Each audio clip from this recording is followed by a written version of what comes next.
Hello friends, welcome back to Bhushan Patel physics academy. आज की class thumbnail से पता चल रहा है कि हमारा जो क्लास है वो गणित का है, सीजी टेट का है ना। तो मैं आप लोगों को यहाँ पर सीजी टेट बोल रहा हूँ ना, उसका मतलब ये है कि वो सहायक शिक्षक के लिए भी है ना। सीजी टेट अगर पेपर नंबर 1 बोला मतलब वो सहायक शिक्षक के लिए है, और सीजी टेट अगर पेपर नंबर 2 बोला तो वो कौन से के लिए है। ठीक है, चलिए। तो आज का हमारा चैप्टर मतलब ये जो यूनिट 3 है। देखिए मैथमेटिक्स में 3 पार्ट हैं, यूनिट 1, यूनिट 2 और यूनिट 3 है ना। इकाई 1, 2 और 3। तो जो 3 का जो लघुत्तम समावर्तक और महत्तम समावर्त है, यहाँ पर इस पे डिस्कस करेंगे हम लोग, है ना।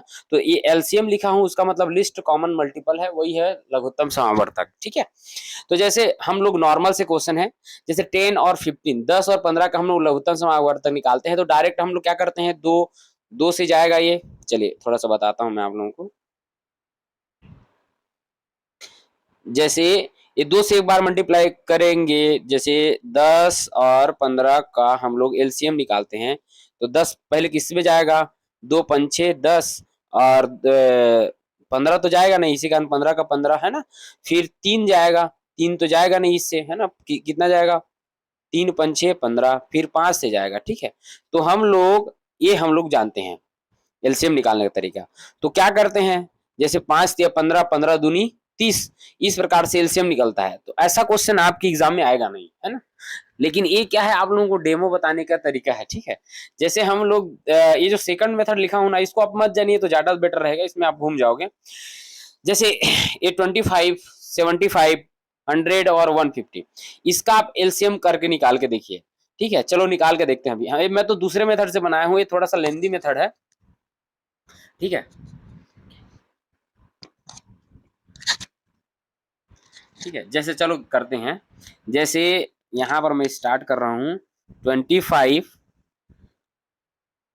है ना, 75 और 100 और 150।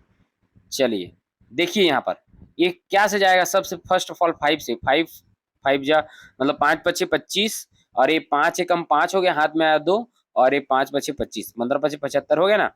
5 दूनी 10 हो गया, और ये क्या हो जाएगा 150 है ना। तो ये 5 या 15 और 30 हो जाएगा ना। ठीक है, आ गया समझ में। फिर चलिए एक इसमें से जाएगा।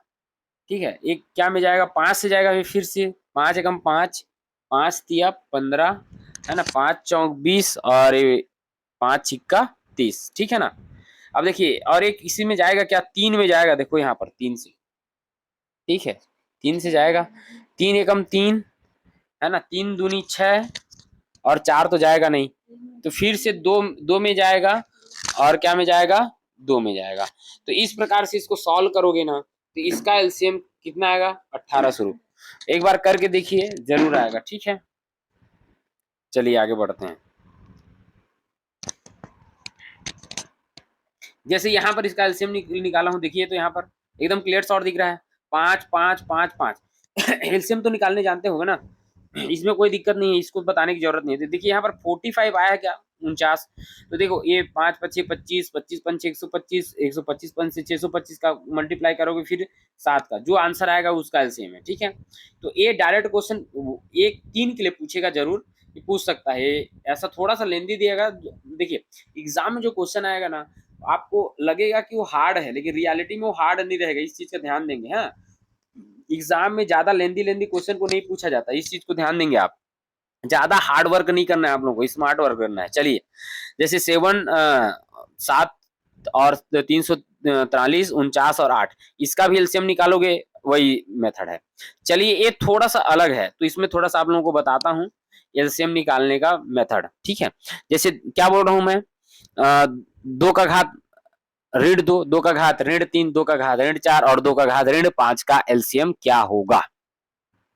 तो देखो इसमें ना इसका एक तरीका है, एक क्या है, विधि है, मेथड है।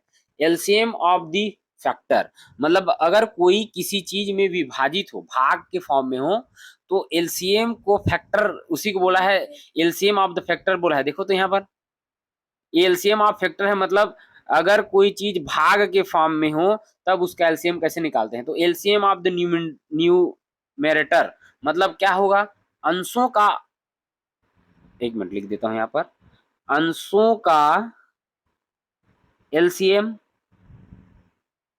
है और ना हरों का महत्तम समावर्तक, ये होता है। समझ गए ना? वो थोड़ा इंग्लिश में लिखा हूँ, एलसीएम ऑफ द न्यूमरेटर और एचसीएफ ऑफ द आपका हर डिनोमिनेटर। ठीक, चलिए तो अब इसमें से आप हम लोगों को जानना है, जैसे इसका सब का हम लोग निकालेंगे। ठीक है, जैसे 2 का घात ऋण 2, उसको कैसे लिख सकते हैं बताओ? चलो लिख के देखते हैं। 2 का घात 2 ऐसा लिख सकता हूँ कि नहीं? ये 2 का घात 3 ऐसा लिख सकता हूँ कि नहीं? 2 का घात 4 ऐसा लिख सकता हूँ कि नहीं? और ये 2 का घात 5 हो जाएगा। चलिए इसमें देखेंगे तो इसमें सारे का देखो, ये अंश है ना, 1 2 3 सब में चारों में अंश है, तो एक एक एक का लघुत्तम समावर्तक क्या होगा? एक ही होगा, तो ये आपका 1 हो जाएगा। आया समझ में जी? चलिए अब क्या बोल रहा है, एचसीएफ ऑफ द डिनोमिनेटर, मतलब एचसीएफ मतलब देखिए हाईएस्ट कोफिशिएंट फैक्टर। ठीक है, तो हाईएस्ट कोफिशिएंट फैक्टर मतलब सबसे जो छोटा वैल्यू जो कॉमन रहे। देखो इसमें जो कॉमन रहेगा, सॉरी, 2 का घात 2, 2 का घात 3, 2 का घात 4 और 2 का घात 5। तो इसमें कॉमन कौन सा है? 2 का घात 2 है ना, इसमें भी 2 का घात 3 है, तो इसमें भी 2 का घात 2 होगा और इसमें भी 2 का घात 2 होगा। मतलब कॉमन 2 का घात 2 है ना, तो उसको नीचे हम लोग लिख सकते हैं ना, 2 का घात 2 को। देखो 2 का घात 2, ये आ गया आपका आंसर, वेरी इजी।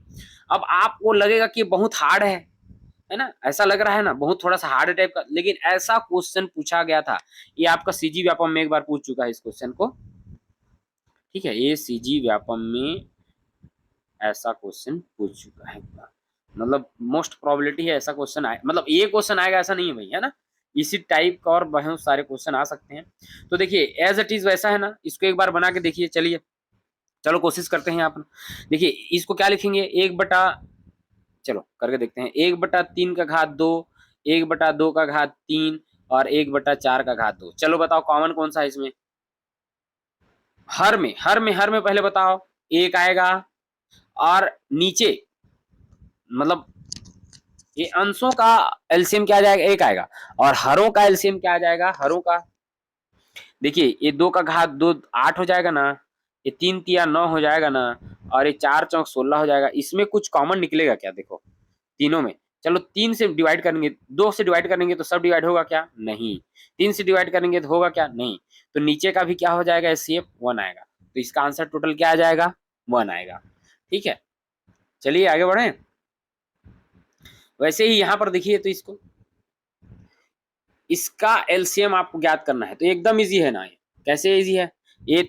चलो बना के देखते हैं। 3 तिया 9, 2 दूनी 4 दूनी 8, 4 चौक 16, एलसीएम निकालते हैं। चलो 2 से पहले भागते हैं, 9 नहीं जाएगा, 2 चौक 8, 2 अट्ठे 16, फिर 2 से जाएगा, 2 9 का नहीं रहेगा, 2 दूनी 4 और ये 2 चौक 8, फिर 2 से जाएगा 9, 2 एकम 2 और 2 दूनी, है ना। तो देखो 9 9 और 2, चलो यहाँ से मल्टीप्लाई करो, 2 दूनी 4, 4 दूनी 8, 8 दूनी 16 और 16 निया हो जाएगा 144। ठीक है, या 9 दूनी 18, 18 दूनी 36 करके 144 आ जाएगा आपका आंसर। समझ आया ना? चलिए इसमें चलिए, इसका एलसीएम क्या होगा? दो अंशों का एलसीएम है ना, अंशों का एलसीएम बटा हरों का एलसीएम। तो 2 4 8 का एलसीएम क्या होगा? चलो निकाल कर देते हैं एलसीएम। 2 एकम 2, 2 दूनी 4, 2 चौक 8, है ना, 2 एकम 2 और 2 दूनी 4, 2 दूनी 4 दूनी 8, 8 आ गया। और नीचे एलसीएम इसका, मतलब इसका एचसीएफ निकालना है ना, तो इसमें कॉमन कौन सा है? एचसीएफ मतलब जो कॉमन फैक्टर रहेंगे उसको निकालना है। तो 3 9 27 में कॉमन कौन सा है? 3 है ना। आ गया आज ये आपका आंसर, वेरी इजी। तो ये आपका चैप्टर एलसीएम से एक, देखो 1 या 2 मार्क्स का क्वेश्चन जरूर पूछे जाते हैं। ठीक है, और ये बहुत इजी और बहुत जल्दी बनता है, और ये प्लस पॉइंट है मैथ्स का, तो इसमें आपको कटने वाला है चीज है नहीं, है ना, इस चीज का ध्यान देंगे। तो देखिए आपको मैं कुछ होमवर्क दिया हूँ, देखिए तो मेरे YouTube को अभी थोड़ा स्क्रीनशॉट करिए, इसको घर में जाके बनाइए।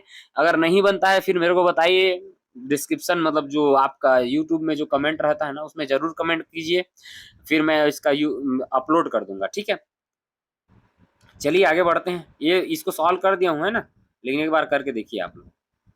चलिए ये थोड़ा सा अलग है, मतलब वो जो क्वेश्चन है ना वो थोड़ा सा नॉर्मल क्वेश्चन था। अब ये थोड़ा सा वन स्टेप आगे बढ़ता है। मतलब ये जो पहले हम लोग जो डिस्कस किए हैं ना वो एलसीएम का नॉर्मल क्वेश्चन है, और ये भी नॉर्मल क्वेश्चन है, बस इसमें थोड़ा सा दिमाग को घुमाना है। चलो घुमाते हैं भाई दिमाग को, है ना। वह छोटी से छोटी संख्या ज्ञात कीजिए जो 81, 21, 24 और 27 से विभाजित हो जाए। देखो क्वेश्चन क्या बोल रहा है, छोटी से छोटी संख्या ज्ञात करना है जो 81, 24, 21 और 27 से डिवाइड कर दी। तो सबसे पहले उसका एलसीएम निकालेंगे।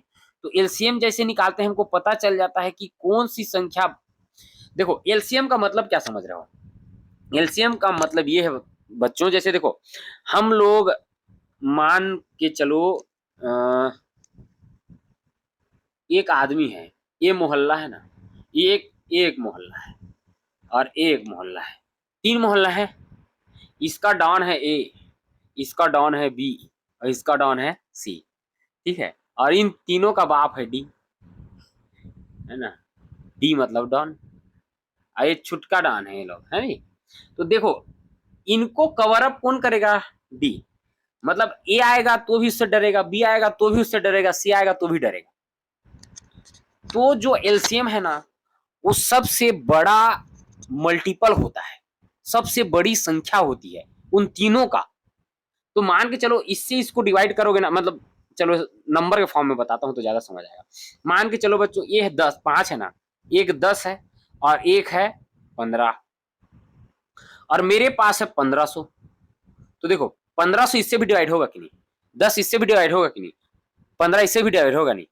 ये एलसीएम होगा ऐसा नहीं बोल रहा हूँ भाई, एलसीएम क्या होगा, तीनों का निकालेंगे और जो वैल्यू आएगा वो उसका एलसीएम होगा। समझ रहे हो ना, फंडा समझ रहे हो ना, एलसीएम में क्या बोल रहा हूँ, लघुत्तम समावर्तक वही है। चलिए तो हम लोग क्या करते हैं, सबसे पहले उसका एलसीएम निकाल लेंगे। तो जो एलसीएम आएंगे उसमें क्या कर लेंगे हम लोग, सबका कॉमन निकाल देते हैं। चलो निकाल के देखते हैं। चलो देखो यहाँ पर एक कॉमन बन रहा है ना, 2 का, 3 का कॉमन बन रहा है कि नहीं। अब देखो यहाँ पर 2 एक एक्स्ट्रा बचा है, 3 एक एक्स्ट्रा बचा है और 7। तो हमको इन वह छोटी छोटी संख्या ज्ञात करना है जो इन तीनों का कॉमन फैक्टर में आ जाए, है ना, सम आ जाए। तो 2 को सम बनाने के लिए 2 से मल्टीप्लाई करना पड़ेगा कि नहीं, और 3 को सम बनाने के लिए 3 से मल्टीप्लाई करना पड़ेगा नहीं, और 7 को सम बनाने के लिए 7 से मल्टीप्लाई करना पड़ेगा नहीं। तो 7 या 21 हो गया ना, 7 या 21 और आपका, तो देखो इसमें 2 दूनी 4 दूनी 8 हो गया ना, और 3 तिया 9 हो गया ना। देखो 3 तिया 9 हुआ, और ये 3 तिया 9, 1 2 3, 3 तिया 9 हुआ ना, और ये 7, ठीक है। तो देखो इसको सॉल्व करोगे ना आप, जैसे इसको सॉल्व कर रहे हो, ठीक है, इसको मल्टीप्लाई किए कितना है, 4536। ये उसका क्या हो जाएगा, सबसे सबसे छोटी संख्या होगा जो उससे विभाजित होगा। नहीं आया समझ में, आया कि नहीं समझ में, पहले बताइए। देखिए मतलब अगर ऐसा छोटी से छोटी संख्या ज्ञात करने के लिए बोलता है ना, ठीक है, तो आपको कुछ नहीं करना है। क्या करना है, आपको कुल मिला के तीनों का जो डिजिट आएंगे उनका सबका मल्टीप्लाई करना है, वो सबसे छोटी संख्या हो जाएगी। चलिए एक और क्वेश्चन देखते हैं जिससे और समझ आ जाएगा। वह छोटी से छोटी संख्या ज्ञात कीजिए जो 36, 45, 63 और 60 से पूर्णतः विभाजित हो। तो सब कैल्शियम निकाल देंगे और मल्टीप्लाई कर देंगे, जो आंसर आएगा वही है। समझ गए ना। तो छोटी से छोटी संख्या जब भी पूछेगा तो आपको क्या निकालना है। अब याद रखना, छोटी से छोटी संख्या पूछेगा और विभाजित होना बोलेगा तभी आप एलसीएम निकालोगे। छोटी से छोटी संख्या दिया और विभाजित होने के लिए पूछा तो आप क्या निकालोगे, एलसीएम निकालोगे। अब देखो इसमें एक थोड़ा सा स्टेप अलग है कि ना, वह छोटी से छोटी संख्या ज्ञात करना है, लेकिन उसमें क्या है, शेषफल 1 आए। तो देखो शेषफल 1 आना है, मतलब ये जो डिजिट है ना ये तो पूर्णतः विभाजित होगा। जैसे मान लो की बात यहाँ पर देख रहा हूं मैं कि ये तो पूर्णतः विभाजित हो रहा है ना, लेकिन आप पूर्णतः विभाजित ना करें, एक शेषफल डालेंगे तो एक एक माइनस कर देंगे तो नहीं आएगा, मतलब एक बढ़ा दोगे तो सॉरी, जैसे देखो यहाँ पर उसका एलसीएम निकाल लोगे, 2 9 12 जो आएगा कितना 360, ये जो 360 आया है ना, वो क्या हो रहा है, वो पूर्णतः विभाजित हो जा रहा है। और आपको शेषफल कब एक आएगा, जब उसको किसी से, देखो मैं बोल रहा हूँ भाई कि 8 को 360 से डिवाइड करो, चलो करके देखते हैं, चलो 360 सॉरी 360 डिवाइड बाई 8, 8 या 24, 8 चौक 32, 8 चौक 32 हो गया, हाथ में 8 पंचे 40। अब देखो पूर्णतः विभाजित हुआ ना, अब शेषफल कब एक आएगा, जब 361 कर देंगे तो तीन एक शेषफल नहीं आएगा। वैसे ही बहुत सारे 9 10 को करके देखिए, समझ गए ना मेरा फंडा, समझिए कि नहीं मैं क्या बोलना चाह रहा हूँ। तो देखो हम लोग एलसीएम से तीन तीन प्रकार के क्वेश्चन पूछे हैं, है ना, एलसीएम से हम लोग तीन, एक नॉर्मल क्वेश्चन है, और एक छोटी से छोटी संख्या जो विभाजित वाला, और एक छोटी से छोटी संख्या विभाजित तो हो लेकिन शेष फल वाला पोर्शन पूछे। ठीक है ना, क्लियर शॉर्ट समझ आया।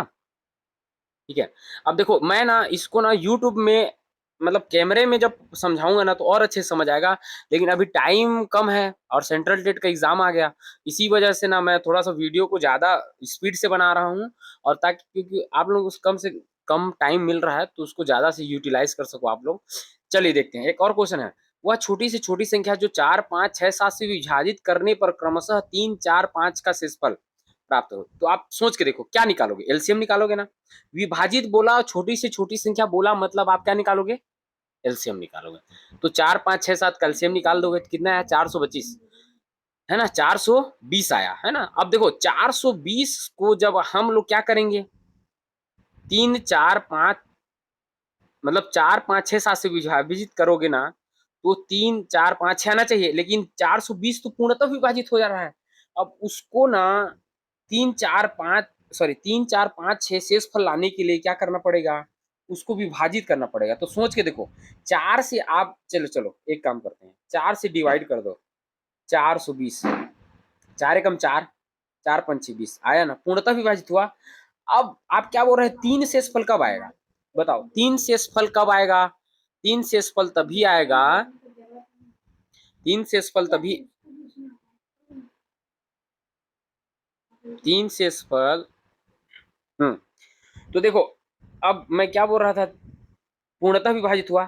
अब देखो उसमें शेषफल मतलब 3 कब आएगा, देखो जैसे 4 से पूर्णतः विभाजित हो जा रहा है कितना 420, अब शेषफल आएगा 3 का, जब उसको 19 कर देंगे तो, समझ आया नहीं आया ना। तो उसके लिए करने का एक ही जरूरत है, जैसे ये 4 रहेगा ना और ये 3 रहेगा, तो 4 से 3 को डिवाइड माइनस करना, एक आएगा, 5 से 4 को डिवाइड करना, एक आएगा, तो उसमें उतना संख्या को घटा देना, और उतना ज्यादा दिमाग नहीं लगाना है, तो बस इतना करना, पूर्णतः विभाजित हो रहा है ना, तो एक बार 4 से डिवाइड कर देना, 419 के एक बार डिवाइड करना, तो शेष फल एक आएगा, फिक्स है ना, सॉरी शेष फल 3 आएगा। वैसे 2 3 4 बात करोगे तो समझ आ जाएगा, वो तो आपको एमसीक्यू फॉर्म में रहेगा, एबीसी दिया रहेगा उसी समझ आएगा, लेकिन फंडा समझ आया कि नहीं। चलो एक बार और करते हैं, वह छोटी से छोटी संख्या ज्ञात कीजिए जो 12 15 18 21 से विभाजित करने पर 4 7 4 10 13 16 प्राप्त हो। अब देखो एलसीएम निकालोगे किसका, एलसीएम आप एलसीएम निकाल रहोगे 12 15 18 21 का एलसीएम निकाल दोगे, उसमें क्या माइनस करोगे, देखो 12 से घटाओ 7 को क्या आएगा -5, तो -5 कर दो, 1255 आपका आंसर हो जाएगा। आया ना समझ में। तो यहाँ पर देखो जितने संख्या का अंतर होगा अभिष्ट संख्या माइनस शेषफल का एलसीएम कर दिया। चलिए आगे बढ़े, 4, अब देखो ये थोड़ा सा अलग क्वेश्चन है, मोस्ट इंपॉर्टेंट क्वेश्चन है ये। 4 अंकों की वह बड़ी से बड़ी संख्या बताइए जो उपयुक्त प्रश्न के कंडीशन को सेटिस्फाई करे।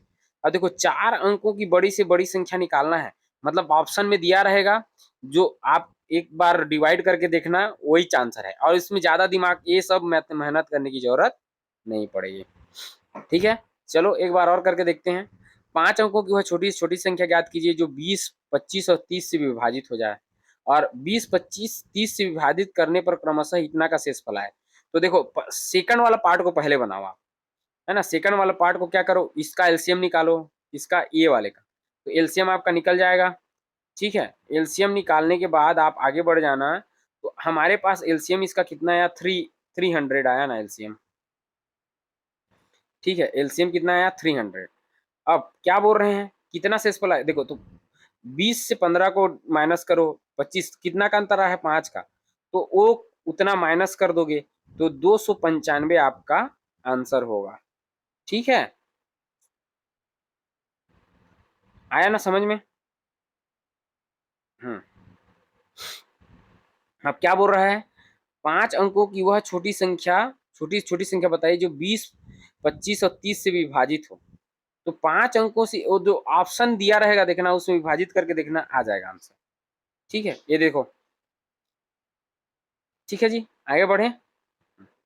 तो इस प्रकार से ये भी क्वेश्चन है, इसको देख लेना, बहुत इजी है।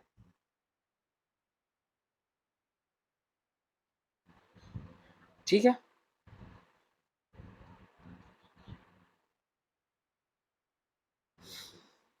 इसको होमवर्क करके देखना एक बार, कुछ समझ नहीं आएगा तो पूछना। एज इट इज सारे क्वेश्चन वैसे हैं। तो हमारे पास एलसीएम से रिलेटेड 3 प्रकार के क्वेश्चन आए हैं। एक सामान्य क्वेश्चन, दूसरा कि वह छोटी से छोटी संख्या जो विभाजित वाला, और छोटी से छोटी संख्या विभाजित है उसमें माइनस करना पड़े, और छोटी से छोटी संख्या को और कौन सी बड़ी संख्या में 3-4 ऑप्शन देना रहेगा, उसमें डिवाइड करके देखना, जो आंसर है वही होगा आंसर। चलिए बढ़ते हैं आगे, अपना इंपॉर्टेंट टॉपिक एचसीएफ मतलब महत्तम समापवर्तक है ना, हाईएस्ट कोफिशिएंट फैक्टर। ठीक है, चलिए जैसे सिंपल सा क्वेश्चन है, 36 और 42 का एचसीएफ, तो इसमें जो कॉमन निकलेगा ना, देखो ना हाईएस्ट कॉमन बोल रहे हैं ना, तो देखो इसमें क्या है कॉमन, 2, और इसमें कॉमन क्या है, 2, आ गया आंसर 6।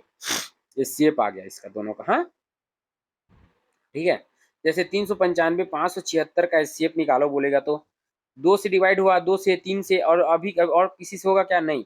तो 2 दूनी 4, 4 तिया 12, 12 तिया 36, आ गया आपका आंसर, है ना। आप अब देखो दूसरा विधि है, दूसरा विधि डिवाइड करने का, ये थोड़ा सा ना ज्यादा लेंदी पड़ता है, इसी कारण मैं इसको नहीं बता रहा हूँ, लेकिन चलो एक बार बता देता हूँ, बाकी एक बार करके देखनी है। देखो 395 जो छोटी संख्या रहेगा उससे डिवाइड करना बड़ी से, बड़ी को इसमें।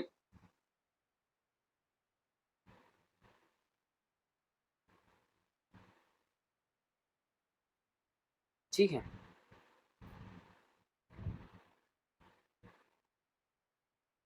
जैसे इसमें डिवाइड करते जाओ, तो पूरा जब तक लास्ट ना हो जाए, तो लास्ट में कितना आया, 36। ये थोड़ा सा लेंदी है यार, इसको हटाओ, बड़े संख्या के लिए सही है। ठीक है, जैसे इसके लिए सही है ये, एक बार ऐसे करके डिवाइड करके देखो, आ गया आपका ऐसे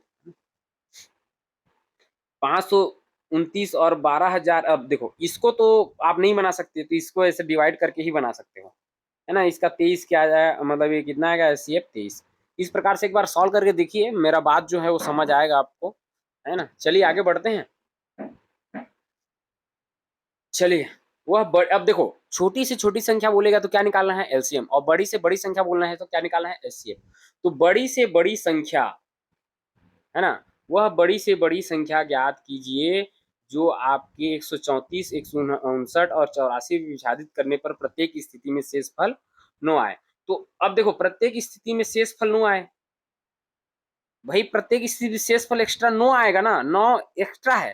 तो क्या करते हैं, 134 में 9 घटा देते हैं, 159 में 9 घटा देते हैं, 184 में 9 घटा देते हैं, और चारों का एचसीएफ निकाल देते हैं यार, आ गया 25, है ना। 25 से डिवाइड करने पर नहीं आएगा आंसर, समझ रहे हो ना बात को। अब देखो आप क्या करोगे, इस क्वेश्चन को पढ़ के डर जाओगे, ये कहाँ से, हम मैं तो पढ़ा ही नहीं हूँ, लेकिन ऐसा नहीं है भाई। बड़ी से बड़ी संख्या मतलब आप एचसीएफ निकालो, ज्यादा दिमाग में नहीं लगाना है। अब देखो इसमें शेष फल वाला बात आ गया, अब शेष फल वाला बात आ गया मतलब वो एक्स्ट्रा है ना भाई, शेष फल क्या है, एक्स्ट्रा है, तो उसमें माइनस कर दो, आ गया आंसर। चलो इसमें देखते हैं, 2934 और 3254 संख्या को विभाजित करने पर वह बड़ी से बड़ी संख्या ज्ञात कीजिए जो क्रमशः शेष फल 11 और 15 से 15 प्राप्त हो। देखो शेष फल 11 किसमें है, 11 आपका, 11 रहेगा आपका,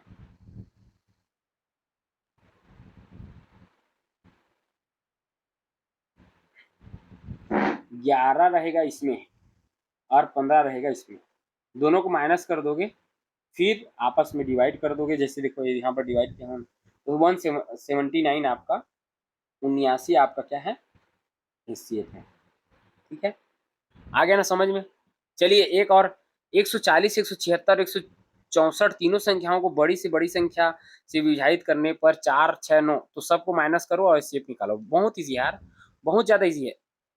अब देखो, अब क्या करोगे आप, थोड़ा सा वीडियो को देखोगे और ना समझ नहीं आएगा ऐसा बात नहीं, पूरा वीडियो देखो, आराम से समझो। एक क्वेश्चन समझ नहीं आ रहा तो दूसरा क्वेश्चन को देखो और सॉल्व करो। अब देखो मैं जो बता दिया आप समझ रहे हो कि समझ आ गया, ऐसा नहीं है। जब आप खुद क्वेश्चन करके सॉल्व करोगे तब समझ आएगा। देखो तो यहाँ पर 351, 524 और 697 तीनों संख्या में बड़ी संख्या ज्ञात कीजिए और प्रत्येक स्थिति में मिलने वाला शेषफल समान होगा। अब देखो प्रत्येक स्थिति में मिलने वाला शेषफल समान है बोल दिया, पहले कुछ संख्या दे रहा था, अब समान कब आएगा, जब तीनों में से कोई एक कॉमन रहेगा। तो क्या करते हैं, जो सबसे बड़ी संख्या रहेगा उसको इससे डिवाइड कर देते हैं। 669 जो है ना, ये 697 जो है ना, वो सबसे बड़ी संख्या क्या है, 524, उससे माइनस कर दो और 524 को घटा दो 351 से, ठीक है ना, और 351 को घटा दो एक बार इससे 697 से, तो क्या कॉमन आ रहा है, 173, 173 और 346, ये कॉमन नंबर है। तो एक कॉमन नंबर का शेप क्या होगा, 173। तो 173 को ही विभाजित करने पर देखो क्या हो रहा है, प्रत्येक स्थिति में मिलने वाला शेषफल समान। तो चेक करके देख रहा हूँ, देखो यहाँ पर चेक करके देखा हूँ कि नहीं। तो एक देखो, एक दूसरा तरीका बताता हूँ। दूसरा तरीके में बताऊं, आपका एमसीक्यू फॉर्म में तो है ही, तो एमसीक्यू फॉर्म में ना आपको क्वेश्चन तो दिया रहेगा, तो जो क्वेश्चन दिया रहेगा ना उसी में आंसर छुपा रहेगा। एक बार डिवाइड करके देखना, समझ आ जाता है। ठीक है, चलिए इसमें देखो तो 345, 863 और 969 को किस बड़ी से बड़ी संख्या से विभाजित किया जाए कि शेषफल समान प्राप्त हो। फिर से वही सबको माइनस, देखो तो बड़ी से बड़ी संख्या किया मतलब शेप निकालना है, पहली बात, फर्स्ट बात। अगर उसमें कोई संख्या दिया रहेगा तो वाकई में उसमें शेषफल दिया रहेगा तो माइनस करोगे, और एक समान शेषफल प्राप्त हुआ बोलेगा तो सबको एक दूसरे से माइनस करना पड़ेगा, और जो वैल्यूज आएंगे वो आपस में एक बार उसको उनका एचसीएफ निकाल के देखना। तो सबका एचसीएफ 106, 424 और 318 का एचसीएफ कितना आएगा, 106 ही आएगा। एकदम क्लियर शॉर्ट दिख रहा है, क्योंकि सबसे छोटी देखो 106 को 424 से घट डिवाइड करोगे तो भी डिवाइड होगा, 318 से करोगे तो एक कॉमन क्या आ रहा है, 106। 106 उसका आंसर है, चेक करके देखो आ गया 15 शेषफल प्रत्येक में समान। ठीक है, अब देखो एलसीएम समझ आ गया, एचसीएफ समझ आ गया। अब एलसीएम और एचसीएफ दोनों का कॉमन क्वेश्चन आएगा। ठीक है, तो यहाँ पर आपके एलसीएम और एचसीएफ दोनों के कॉमन क्वेश्चन आएंगे। चलो करके देखते हैं। 4 और 32 का लघुत्तम समावर्तक और महत्तम समावर्तक लस और मस ज्ञात कीजिए। तो निकाल सकते हो ना कॉमन। तो देखो 4 और 32 का एलसीएम आप लोगों को स्पष्ट दिख रहा है, क्या आएगा, 32 आएगा, क्योंकि बड़ी संख्या वही है, 4 9 4 8 32, उसी से भाग जा रहा है, और एचसीएफ बोलने से 4 आएगा। उसका मतलब क्या समझे, उसका फॉर्मूला बताने के लिए मैं सबको बताया हूँ कि देखो 4 है हमारा नंबर 1, 32 है हमारा नंबर 2, तो 4 हमारा क्या आ रहा है, एचसीएफ आ रहा है, देखो निकाल के देखते हैं, और 32 हमारा क्या है, एलसीएम है। मतलब number 1 into number 2 is equal to LCM into HCF, ये फॉर्मूला है मोस्ट इंपॉर्टेंट, और इससे एक क्वेश्चन आना फिक्स है अभी तक। अब इस बार चेंज कर देगा पैटर्न तो मैं कुछ नहीं बोल सकता। चलिए दो संख्याएं है ना, 11 और 693, यदि इनका क्या लिखा है यार, एलसीएम ज्ञात कीजिए जिसमें पहली संख्या 27 है तो दूसरी संख्या ज्ञात कीजिए। तो देखो मैं बोला हूं ना, number 1 is equal to number 2, number 1 into number 2 is equal to LCM into LCM. तो एलसीएम दे दिया है और एचसीएफ दे दिया है, दोनों को मल्टीप्लाई करो और डिवाइड कर दो 27 से, जो आंसर आएगा वो नंबर 2 है, बात खत्म। बहुत इजी। अब आपको इसको देख के बहुत हार्ड लग रहा होगा, लेकिन सबसे सरल क्वेश्चन ये है। चलो देखो, यदि दो संख्याएं एचसीएफ और एलसीएम दिया है तो उनका गुणनफल ज्ञात कीजिए बोल रहा है, तो डायरेक्ट गुणनफल कर दो यार, नंबर 1 नंबर 2 दोनों निकल जाएगा। दो संख्याएं ज्ञात कीजिए बोल रहा है ना, निकल जाएगा। दो संख्याएं, दो संख्याओं का एचसीएफ 27 है ना, उनका योगफल क्या है, 216 16 है, तो वो संख्या पद्धति इस प्रकार से कितनी संख्याएं बना सकते। देखो क्या है यहाँ पर एचसीएफ क्या है 27 है, तो जानते हो ना एचसीएफ मतलब क्या होता है, वो कॉमन है। तो पहली संख्या 27 ए होगा या 27 एक्स मान लो, और दूसरी संख्या 27 वाई होगा। अब इसमें कितना मल्टीप्लाई होगा नहीं मेरे को नहीं मालूम भाई, समझ रहे हो ना बात को। तो देखो क्या बोल रहा है, पहली संख्या जो होगा ना, देखो दो संख्याओं का एचसीएफ क्या है 27, मतलब पहली संख्या 27 ए है मान के चलो, और दोनों का योग ए प्लस बी, मतलब दोनों का योग क्या है 27, नंबर 2 जो है 27 भी है। मैं मतलब आप ए से मत मानो भाई, मैं दूसरा तरीके से बताता हूँ। चलो अगर पहली संख्या, एक मिनट यार, हाँ देखो पहली संख्या अगर एचसीएफ है ना, तो क्या अगर एचसीएफ दिया रहेगा तो अगर संख्या नहीं दिया रहेगा तो डायरेक्ट एक्स मान लेना, दूसरी संख्या को वाई मान लेना। अब डायरेक्ट ये क्या है, दोनों संख्याओं का आपका योग फल दे दिया 216, तो 27 x plus y is equal to 216। इसको सॉल्व करोगे तो आपको ये प्लस बी मिल जाएगा ना आंसर में, दोनों संख्याओं का योग, है ना, मिल गया। अब देखो दोनों संख्याओं का योग मिल गया तो 8 आएगा, तो 4 4 का कॉमन हो सकता है, 5 3 का हो सकता है, 6 2 का या 7 1 का, इतना प्रोबेबिलिटी बनता है। तो देखो इसमें से ऐसे प्रोबेबिलिटी को ढूंढो कि इनका एचसीएफ 27 आए।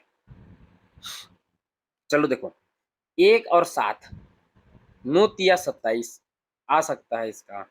अब 2 और 8 इसका नहीं आएगा, 5 और 3 इसका 27 आ जाएगा, और 4 और 4 देखो मतलब सेम सेम तो होना नहीं चाहिए पहली बात संख्या। तो यहाँ पर ऐसे जोड़ों को लेना है जो एक दूसरे का गुणनखंड ना हो। तो एक दूसरे का गुणनखंड क्यों क्यों नहीं लेंगे, उसका रीजन ये है, अगर कि एक दूसरे का गुणनखंड लेंगे तो 27 तो आने का कोई प्रोबेबल ही नहीं होगा, तो एक दूसरे का गुणनखंड नहीं होना चाहिए। तो देखो 1 और 7 एक दूसरे का गुणनखंड नहीं है, तो मतलब वो होगा 2 और 6 एक दूसरे गुणनखंड है, 5 और 3 नहीं है, 4 और 4 एक दूसरे गुणनखंड है ना। तो नंबर 1 27 है, और नंबर 2 क्या हो जाएगा आपका 189 है, अगर इसको लेके जाएंगे तो। और ये वाला भी प्रोबेबिलिटी बन सकता है, तो दोनों आंसर सही है।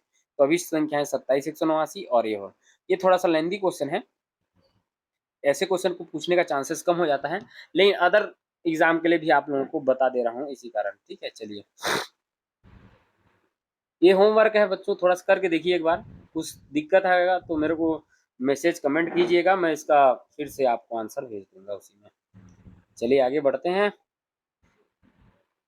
दो संख्याओं का एचसीएफ है और उनका डिफरेंस 24 है, तो ऐसी संख्याओं का पेयर पॉसिबल है क्या बोल रहे हैं। तो देखो एकदम क्लियर शॉर्ट बहुत इजी है, उसी समान है, दो संख्याओं का पेयर 24 होगा ए माइनस बी। अब देखो दोनों ऐसे कंडीशन में प्रोबेबिलिटी रहेगा, इसको सॉल्व करना पॉसिबल ही नहीं है, नहीं बनता है प्रोबेबिलिटी। तो एक क्वेश्चन पूछा था सीजी व्यापा में, पूछा था भाई दूसरे एग्जाम पटवारी वगैरह में, ये दो संख्याओं का अनुपात 3:4 है, यदि उनका एचसीएफ 15 है तो उनका एलसीएम क्या होगा। तो पहला संख्या तो 15 ए मानो, दूसरा संख्या 15 बी, दोनों का अनुपात निकालो, ए और बी निकाल लो, आगे आंसर। बहुत ईजी है ये, इतना ज्यादा इजी क्वेश्चन है ना, और इससे क्वेश्चन डायरेक्ट क्वेश्चन पूछता है और बहुत बार क्वेश्चन पूछे जाएगा ना, इसका मतलब ये नहीं कि अभी पूछ देगा, ऐसा नहीं है। ये एक बार आप एक बार मेहनत करो बस, और 100%। यदि दो संख्याओं का अनुपात 4:5 है तो उनका संख्याओं का गुणनफल, देखो पहला संख्या क्या हो जाएगा आपका एचसीएफ और एलसीएम दोनों नहीं दिया है, तो पहला संख्या माना नंबर 1 ए कर दो, दूसरे को नंबर बी कर दो, अब कुछ नहीं मालूम तो ए भी ले लो यार, है ना, ए बटा बी बराबर 4/5, अब दोनों का गुणनफल आपका हो जाएगा A B is equal to 5120। अब देखो इसमें आप क्या करोगे, यहाँ से ये समीकरण 1 से किसी या तो ए की वैल्यू निकालो चाहे बी की वैल्यू, उसको यहाँ पर रख दोगे तो ए निकल जाएगा या बी निकल जाएगा, दोनों निकल जाएगा ना। अब इन दोनों को वैल्यू को रख देना यार, आ गया आंसर। ठीक है, अब देखो दो संख्याओं का योग 520 है और उन संख्याओं का अनुपात 11:15 है, तो उनका ऐसे सेम टू सेम, है ना, उनका योग कर देना है, माना ए प्लस बी 520 आ गया, ए मतलब उनका अनुपात 1 यहाँ से ए और बी की वैल्यू निकाल लेना, इससे आ जाएगा डायरेक्ट। दो संख्याओं के बीच का अंतर 10 है, देखो ए ऋण बी सेम टू सेम, और ऐसा क्वेश्चन बहुत बार पूछता है ना, दोनों का अनुपात हो जाएगा, फिर ए का वैल्यू निकाल लेना, बी की वैल्यू निकाल देना, वही से। अच्छा ये थोड़ा सा अलग है और ऐसा क्वेश्चन पूछता है, ये सीजी टेट में पूछता है। जैसे देखो किसी विद्यालय की 4 कक्षाएं 10 बजे स्कूल की घंटी बजती है, तो पहला क्लास का हर 20 मिनट में, दूसरे क्लास का हर 30 मिनट में, तीसरे क्लास का हर 40 मिनट में और चौथे क्लास का हर 50 मिनट में बजता है घंटी। तो बताइए कि कौन सा समय होगा जब चारों कक्षाएं एक साथ बजेगी। तो कॉम चारों कक्षाएं कब बजेंगी भाई, जब एलसीएम निकालेंगे तब बजेगी।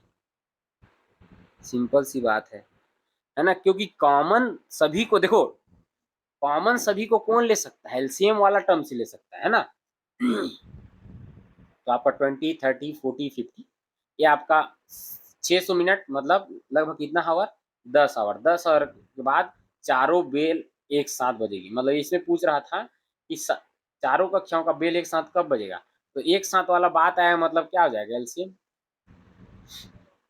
और देखिए 3 घंटियां जो सुबह 11 बजे एक साथ बजती हैं, उसके बाद हर 20 मिनट में, 25 मिनट में और 30 मिनट में, तो एक साथ कब बजेगी। सीधा एलसीएम निकालो आप, है ना। एलसीएम निकालो, आपका निकल जाएगा। ठीक है, आगे बढ़े। चलिए,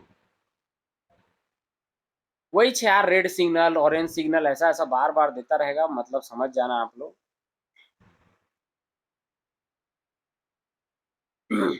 तो देखो, जैसे हम लोग ये मतलब एलसीएम में 3 टाइप्स के क्वेश्चन पूछे थे ना, सामान्य क्वेश्चन, उसमें छोटी छोटी संख्या विभाजित वाला, और एक ठो उसका मल्टीप्लाई करने वाला। तो यहाँ पर एचसीएफ से सामान्य क्वेश्चन अभी हुए हैं, फिर बड़ी से बड़ी संख्या वाला पढ़े हैं, उसके बाद बड़ी से बड़ी संख्या में कोई भी अनुपात वाला क्वेश्चन पढ़े हैं। अनुपात के फॉर्म में रहेगा तो कैसे होगा। अब एचसीएफ में एक और क्वेश्चन घंटी बनने वाला या एक समान आने वाला, तो उसमें एलसीएम निकालते हैं। ठीक है, अब देखो एलसीएम निकालने का फॉर्मूला क्या था, हरों का एलसीएम था ना, हरों का, सॉरी अंशों का एलसीएम और हरों का एचसीएफ। तो यहाँ पर भी वैसी क्वेश्चन है, देखो एचसीएफ निकालना है तो क्या करना है, 3, 2, 5 का क्या निकालना है, एचसीएफ निकालना है। पहले एलसीएम निकालते थे ना, तो यहाँ पर एचसीएफ निकालना है, और नीचे का क्या निकालते थे, एचसीएफ मतलब एलसीएम, सॉरी एचसीएफ ही निकालते थे, और 7, 5, 14 का एलसीएम निकालते थे। एज इट इज वैसी है, देखो एचसीएफ निकालना है तो 3, 2, 5 का एचसीएफ क्या हो जाएगा, 1 हो जाएगा, और 7, 5, 14 का आपका एलसीएम निकल जाएगा 70। आगे आंसर। वैसे बहुत सारे क्वेश्चन हैं, बना के देखिएगा, बहुत ईजी है, बन जाता है। चलो 5, 25, 15 का क्या हो जाएगा एलसीएम, 150 होगा ना, और इसका एचसीएफ बोलने से, सॉरी एचसीएफ बोलने से 150 हो जाएगा। एलसीएम निकालने के लिए एलसीएम निकालना, देखो याद रखना, एलसीएम के लिए पहले को एलसीएम निकालना, नीचे को एचसीएफ निकालना, एचसीएफ निकालने के लिए एचसीएफ निकालना पहले, मतलब अगर एलसीएम निकालने के लिए बोलेगा ना डिवाइड का, तो पहले वाला एलसीएम निकालना ऊपर का, और नीचे का निकालना है एचसीएफ। अगर एचसीएफ बोलता है ना, तो ऊपर का निकालना है एचसीएफ और नीचे का निकालना है एलसीएम। बहुत फंडा इजी है।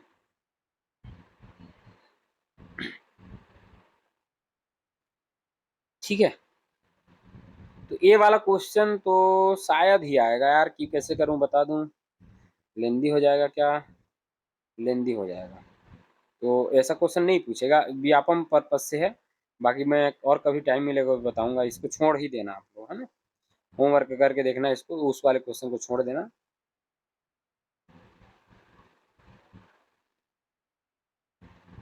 तो देखिए इसमें दो संख्याओं का योग 36 है, एचसीएफ दिया है, एलसीएम दिया है, तो बताइए दोनों संख्याओं का व्युत्क्रम का योग क्या होगा। तो आप दोनों संख्या पहले से निकाल लोगे, पहले वाला फॉर्मूला से, और दोनों का व्युत्क्रम करके निकाल दोगे संख्या, है ना। अब देखो दो संख्या है जिनका एलसीएम है 48, और उन दोनों का अनुपात दे दिया है, और उन दोनों का सम क्या होगा। तो बहुत ईजी है, एलसीएम प्लस एचसीएफ तो मालूम है, वही फॉर्मूला लगाना है, बन जाएगा। वैसा सारा क्वेश्चन है, ये सब वही है, बार बार रिपीट रिपीट करके बनाया गया है।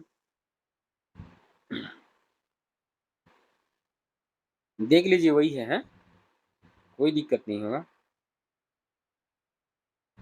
ठीक है, अच्छा इसको देख लीजिए, अगर ऐसा शेषफल ज्ञात कीजिए बोलना है तो डायरेक्ट वैसे डिवाइड कर सकते हैं, बाकी ऐसा क्वेश्चन नहीं पूछेगा। इसको हटाओ। तो इसी प्रकार हो गया। थैंक यू सो मच आज की वीडियो के लिए, और ज़्यादा से ज़्यादा इस वीडियो को शेयर कीजिए, ताकि मैं यूट्यूब में वीडियो आपको डायरेक्ट लाइव रूप से बनाऊँ। मतलब ये देखिए, मैं पर्दे के पीछे हूँ, मैं चाहता हूँ कि आऊँ क्या है, 1000 1000 सब्सक्राइबर होने से ऐसा पॉसिबल हो सकता है। चलिए ठीक है, थैंक यू। आगे की वीडियोज़ और बताते जाऊँगा। Thank you so much.